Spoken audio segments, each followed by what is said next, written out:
Right, so today we've got Charlie in. He's in for a new fitting today. So I've already cut his lace because I had a bit of spare time leading up to the appointment. So I cut it nice and early, made sure it was ready for when he came in.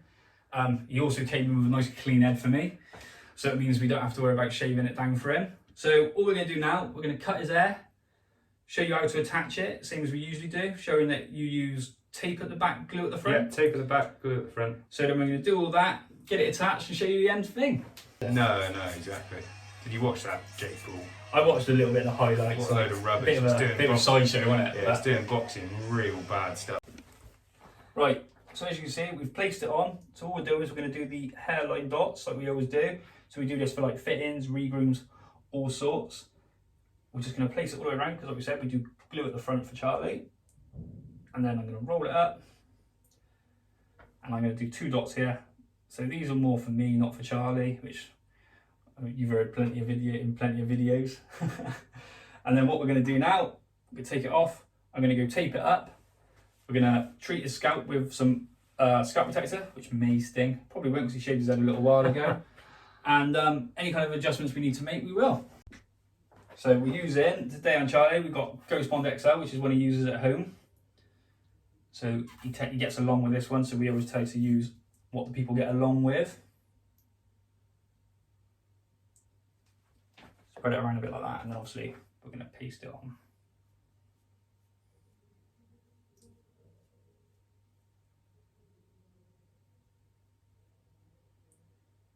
So what we do, put it on, we know it's wet. When it's white, dries off clear.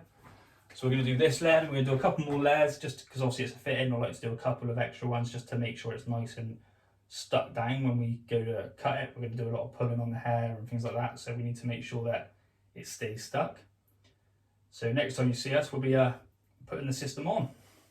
Right, so what we're going to do now for Charlie, we've got it all taped up, as you can see in the video. It's going to be what I call, it's in a D, if you stand it that way, unfortunately. I call this bit an anchor point, because obviously Charlie uses glue at the front, so when he goes to lift it at home, he kind of gets to a point, you stop, you know where the tape is, so you don't have to take it quite as high. So all I'm going to do is place it on, looking to line up those 2 dots I've already put on the system. Get that tape down, that band across, and I'm just going to lift the front. Double check we're roughly in the right place, which we are, and then we're going to roll it back. So we just put an extra bit of glue on because before I forgot, we were using a bit of extra Ultra Hold. So all I'm doing now is rolling it down. We're keeping the tension on the edges, just to make sure we don't leave any big creases or bumps or anything that we don't want. We may need to take a little bit more hair out, but that's not an issue.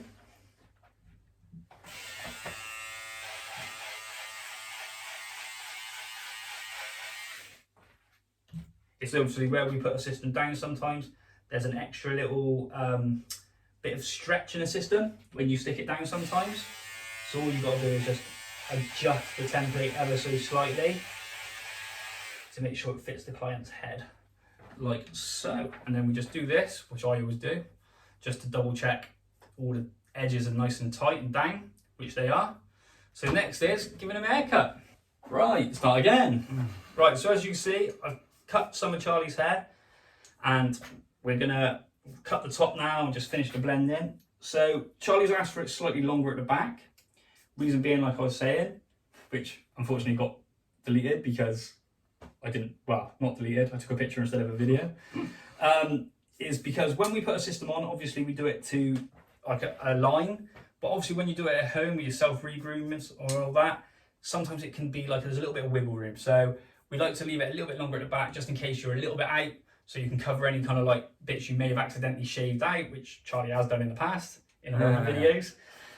So it's a case of just trying to leave enough hair that, you know, if you do brush it back, there's plenty of coverage. So what I'm going to do, I'm going to finish cutting this and then we'll show you the end product. So there you go, we've cut Charlie's hair into the style he's happy with. A bit of like a brush back quiff, undercut kind of look. We're going to put some product in, make it all look all dapper for him before he goes out. So a little bit of product, Just a matte look product. Just a little bit. When you put it in, fresh hair, I always tend to like rub it in, not put it back. You know what I mean? You probably don't, but but yeah, it's just so basically you're getting lots of coverage without pulling, and then basically take a little brush. I'll go for like a vent brush, or there is a comb I use as well, which is like a detangle comb.